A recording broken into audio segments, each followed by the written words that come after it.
in Africa and in Kenya are actually the pillars of our communities. So you can understand when something bad happens to this one woman, this breadwinner, anything happens to any of our mothers or girls, it's very emotive and it's very important. And so I don't want to see Kenyan girls dying, Kenyan women dying or being hurt. You know, when you're a father, you have girls, you have daughters, you have a mother, you have sisters. You know, it's very painful. And so I just want to assure Kenyans that this is on top of my desk. You know, it is the top document. And I'm working closely with others to ensure that this is sorted out. Diplomatically, we are working on it, you know, quietly to find out a few solutions of what needs to be done. But it's also a regional problem. It is not just in Kenya, it's in other countries. So we're trying to find out what do we do about it, because you cannot tell people because there's a problem in one area, do not go. You know what I mean? You can't tell people because kuna kiosk moja ilikuwa inauza nyama mbaya, ilikuwa inawadhuru watu, don't go to any supermarket. Don't buy anything anymore from any shop. You cannot. You know, so it's that sector that has a problem. So can we fix that nyama? Can we see where the error comes in? And then we're able to go forward. All right. Just quickly on that.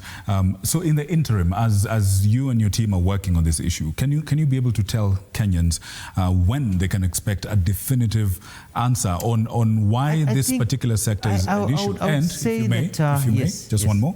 And would you give an assurance on what the ministry is doing to make sure that a Kenyan made in, say, Riyadh or Doha or any other places will not become the next horror viral story?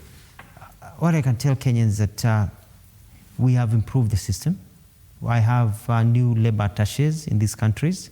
We are doing better training for our people. We are monitoring. And there are decisions that we are making in terms of what needs to change that I don't want to announce here. But I can assure Kenyans that the livelihood, the good life, the happiness of Kenyans overseas, especially domestic workers, is very important to me. And to tell Kenyans that Saudi Arabia is a friendly country to us, and they have offered very many Kenyans jobs who are doing splendid jobs and educating their children, doing whatever, and working different sectors, and they still are open to Kenya to go and work there. You go to Saudi, you'll find Americans, Australians, you find Germans working there, you find people from all over the African continent, South Africans, Ugandans, Ethiopians, Algerians, they are working in that country, very happy. So if all these people are working happily, why is there a problem in one sector? And why us? And what can we do about it? You know what I mean? And see how did the others solve the problem? Because I found out it's a problem that others also faced. So it's not just unique to Kenya.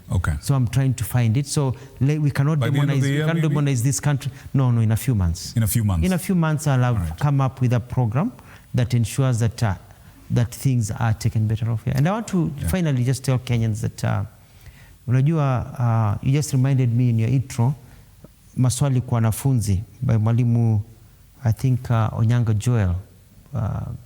There's a James Onyango Joel. And there's a song they used to say, you know, someni kwa nguvu, muongeze pia bidii, mwisho wa kusoma, mtapata kazi nzuri sana. You know, so we have to get Kenyans to that place.